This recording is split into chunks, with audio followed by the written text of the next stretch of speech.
Have you ever been in that sort of situation where everything instantly basically just falls apart and you feel like your world is about to end? Never.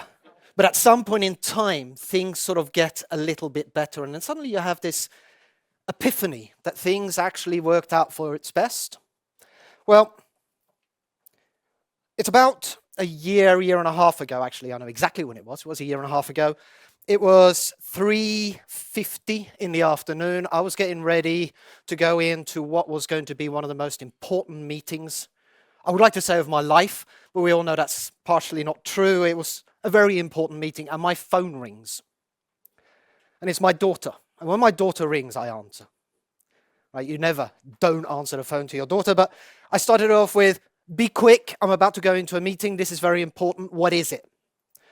To which my daughter, in absolute panic, said, "There's water all over the floor in the kitchen. The kitchen is flooded." Yaha, fantastic. Okay, I'm about to go into a meeting.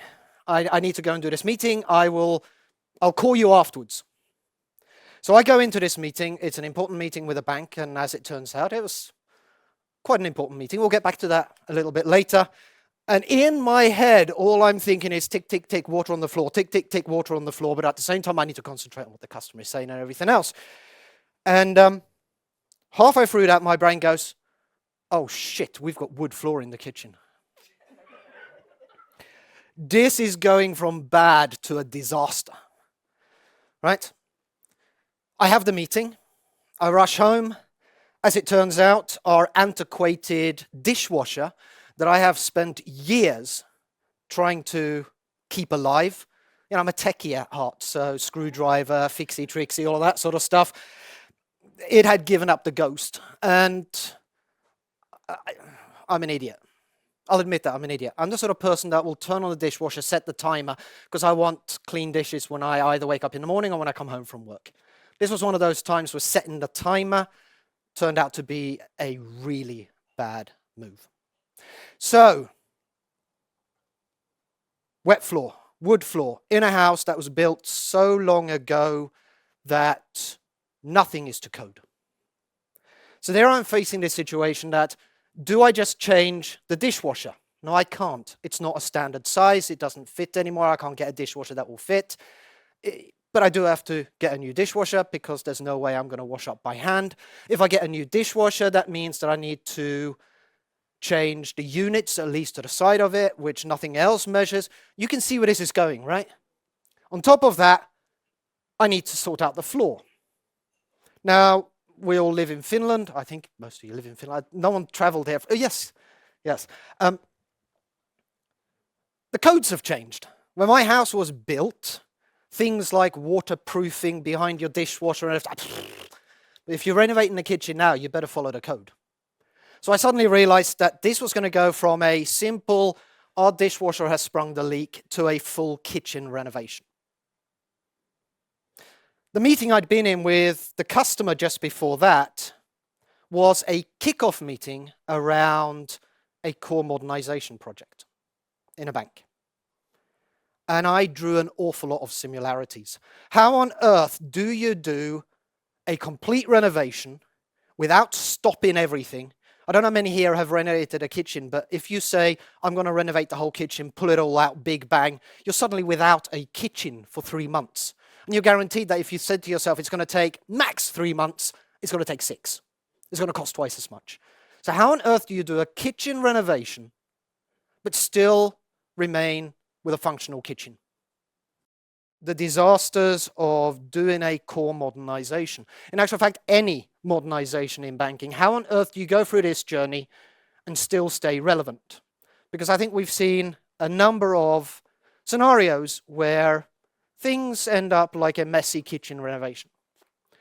For us, the answer is ecosystem-enabled banking. If we look at most banks going forwards, technology is moving too fast. There are too many variables that are hitting us. The future is filled with fundamental uncertainty. So how on earth do you make sure that you're going to stay relevant? How on earth do you make sure that the changes you make are relevant?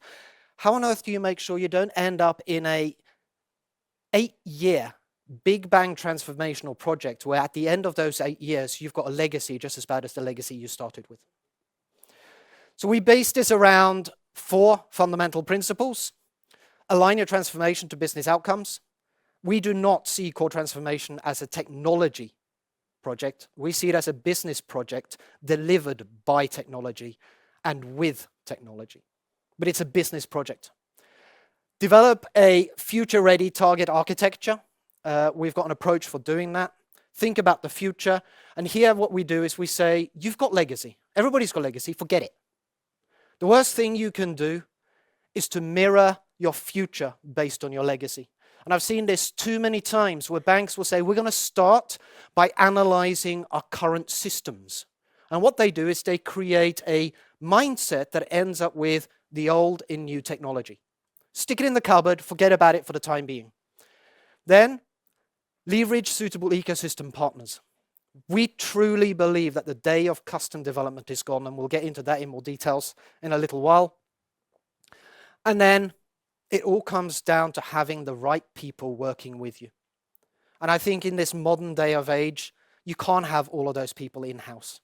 It's about having an ecosystem of providers and partners that will help you on that journey. So we've got a end-to-end framework and method for doing this. I'm going to say it a few more times, ecosystem-enabled banking. It fits into 3 phases, the advice, build, and scale. Today, we're only going to go through part of the advice. The rest should be bread and butter for you. It's how to do an agile implementation and how to drive a program going forwards. Yes, we can, will, and want to help banks in doing that. But what we bring to the table is really what happens at the beginning. Because that's where most people are sitting there saying, what am I going to do? What direction do I go in? What is my answer? What does the future of my bank look like? So, the first thing we do is we define the scope based upon what you see as being the future of your bank, business capability model. Now, what we've done is we've said there's lots of banks and organizations out there that again try and do this by themselves. They reinvent the wheel, right? They find their own way of defining their business capability. And we believe that there is a fairly good structured way driven through buy-in for this. So we will use buy-in. Buy-in has got a fantastic capability model already built into it. It outlines everything that you need to be a bank, operate as a bank, all the way down to the data model, the APIs, and everything else that goes with that. Semantic APIs, by the way. So we will use, where relevant, the buy-in model to define the business capability model of the bank going forwards. Sometimes a bank will say, we don't want to touch buy-in. Then what we do is behind the scenes, we do a little mapping for ourselves, and we're still using buy-in, we just don't tell the bank. And then sometimes the bank actually goes, ooh, this is quite good, and before you know it, you've converted them. It's almost like Christianity. The next thing we do is we do a fairly rigorous build versus buy. So back to the kitchen and my whole journey, right? I was facing this whole issue of I need to renovate my kitchen. It turned into a huge big project. I've got 2 kids. I've got a girlfriend that's got a very short temper. I needed to have a kitchen that still worked, but at the same time, I had the opportunity. I could redefine what my kitchen was going to look like. What does my future kitchen look like? What's the needs that I have for my future kitchen? What am I going to put in? What am I going to leave out? Again, I'm a techie. I got very excited. There's so many cool things you can do in kitchens these days. But the first thing that I had to think about was, do I build my kitchen? Or do I buy my kitchen? i.e., do I get a carpenter to come in and do a complete custom-built kitchen for me? Or do I go to a shop that supplies kitchen equipment and I buy half-ready stuff? Well, what it actually really comes down to is identifying what is the unique differentiator. So for me, in a kitchen is a kitchen, right? My kitchen is not much different than my neighbor's kitchen or anyone else's kitchen, maybe your kitchen. So if I want to differentiate myself, it's not so much in the generics of my kitchen. The kitchen is there to operate as a kitchen. Just like majority of the IT in a bank is there to help you operate as a bank, not to differentiate anything. Now me, I'm a techie, I've said this now many times, which means that not always with the best results, I'm IoT enabling my house. I'm putting in all of these automations, and it's great when you can say, I'm not going to set off any phones here, but hey Siri, turn on the lights, or everybody's going, oh, right? So what I wanted to do was to say, I am going to buy in as much of my kitchen as possible, because it doesn't make me unique, but I really want to show off to my friends and neighbors when they turn up and show them all the automation in my kitchen. So that I will custom develop, because that will be unique and different from everybody else. And Villa will tell you, I don't always succeed in everything, but you know, that's the fun part. And I'll put the money into that. Everything else, generic. It's the same with banking, right? And if any bank comes up to me and says, no, we're going to custom develop everything, that's the easiest way of doing it, we've got full control, everything else, I'm going to say, good luck, right? The next thing we then do is we do an evaluation of what we call engineering-led versus configuration-led. Now, in core banking, you've got some key players in this space that will show you the differentiation. Thought Machine, the reason why we have Bent here today, Thought Machine is a configuration-led platform. What that really means is that from a Thought Machine perspective, it tells you what it means to be a bank, but it doesn't tell you what it means to operate as a bank as far as products are concerned. You need to configure them yourself. So in a kitchen scenario for me, when I was doing my kitchen, what this really came down to was how much of my kitchen do I want to have configurable, and how much of my kitchen is just basic standard. I'll give you an example. How many here are big fans of IKEA? Oh, let me go back. How many here are big fans of IKEA? Exactly. IKEA is wonderful. The nice thing about IKEA is they'll tell you what it means to be a kitchen, but then they give you a huge amount of flexibility as to what you do with that. You can't change the size of the cabinets. But what you do inside your cabinets, it's limitless, it's endless. You can do almost whatever you want. Other providers of kitchen units will give you very little flexibility as to what you do inside. They'll say, here's a cabinet, you get 5 shelves, and that's it. You might be able to move the shelves around. If we think about core banking, there are some core banking providers that give you that configuration ability to say, well, I don't want 5 shelves, I want 3 shelves, and I'll move them around a little bit. In the IKEA world, they're engineering-led. They'll say you can do almost whatever you want as long as you stick with inside of the frame of our units. So once you've actually then thought about what am I going to build, what am I going to buy, out of what that I'm going to buy or build, what's going to be engineering-led versus configuration-led, you end up with 4 key parameters that helps you to define what does the future of your bank look like based upon your capability model. And more importantly, it helps you to differentiate what is critical for you as a bank to not be just like all the other banks. Now you've got a fantastic framework and base to start looking at, okay, well, who am I going to work with? Then IT comes along. We can't do this without IT. And IT will say to you things like, well, we've got technical patterns we need to follow. We've got architectural principles we need to follow. And there's nothing wrong with those, right? It could be we need to be cloud first. We need to be API first. We need to get off the mainframe. Anyone here from a banking world that's said that recently? Yeah. Well, you should all be from the banking world. If you're not, then I'm wondering why you're here, right?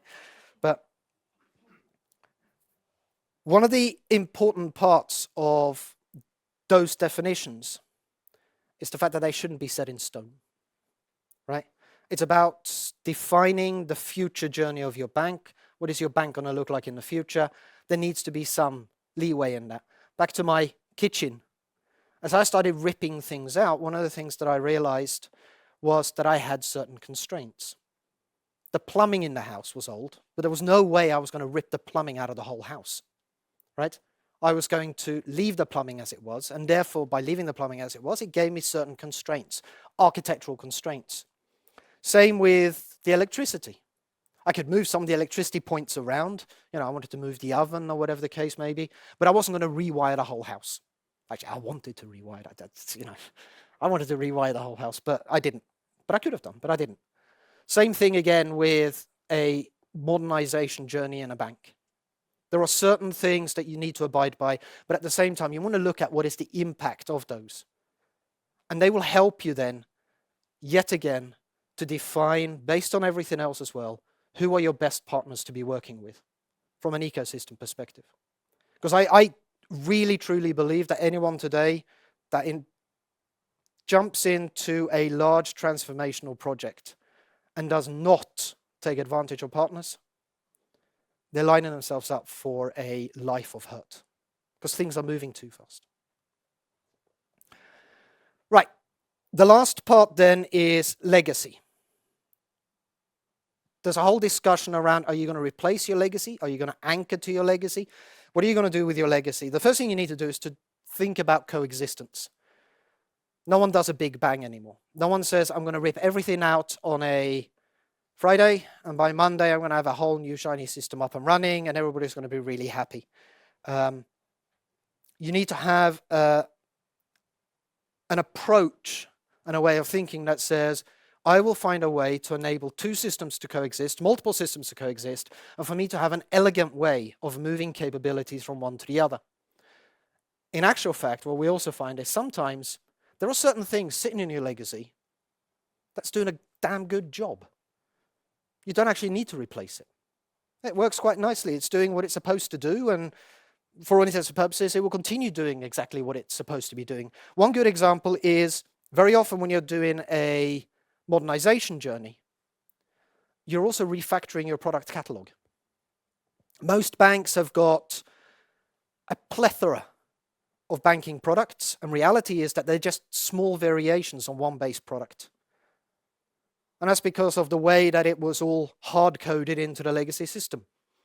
Well, if you're moving to a new system and you can have an engineering-led approach and you can have a much easier way of managing products, you've probably got a whole lot of products that you know you're not actually going to sell anymore.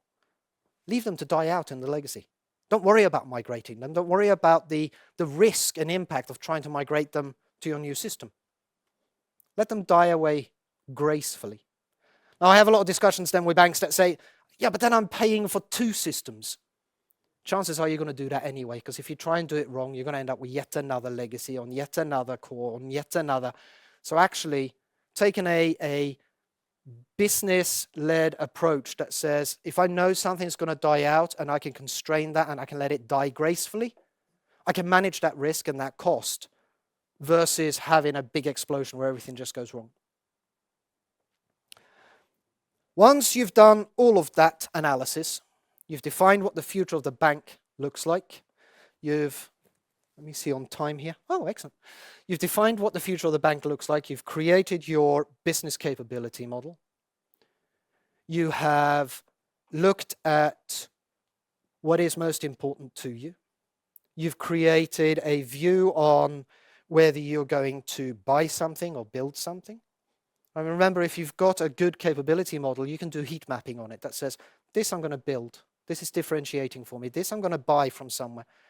Once you've looked at how your legacy fits into that, you can then start looking at what are the most appropriate partners that I want to work with.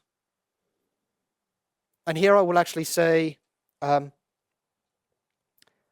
RFI process is your biggest enemy. There is nothing worse than sending out 400 questions to random vendors to say, do you solve this?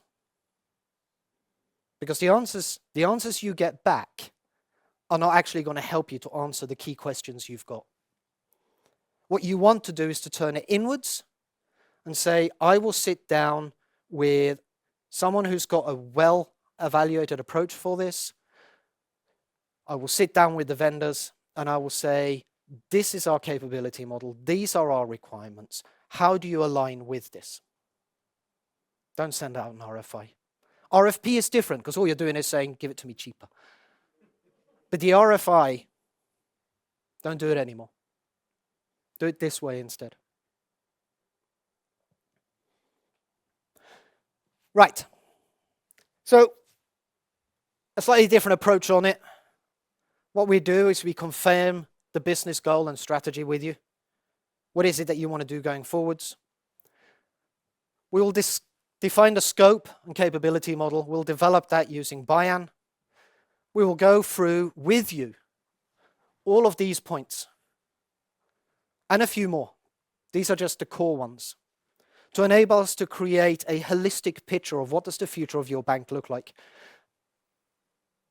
And notice here, looking at your legacy is the last thing we do. It's not the first thing we do. So the next time you get into a large project and the first thing that the vendor says is, let's do a large analysis of your legacy, tell them no.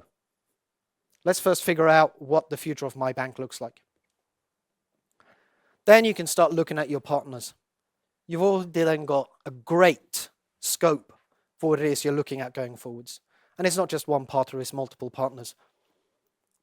You get someone like Samlink to come and help you to do the analysis, and then you end up with a fairly good detailed report that will help you to drive going forwards. Then you go into the usual, we're going to have a project and a program and we're going to implement this. And the other thing that I will say is stop looking at core transformations as a 5-year program. Look at what you can do every 12 months. Because if you look at it at a 5-year program, by the time you get to year 2, everything's changed everything. And you need to rethink. So you've got a big picture, your capability model, but allow for flexibility in that.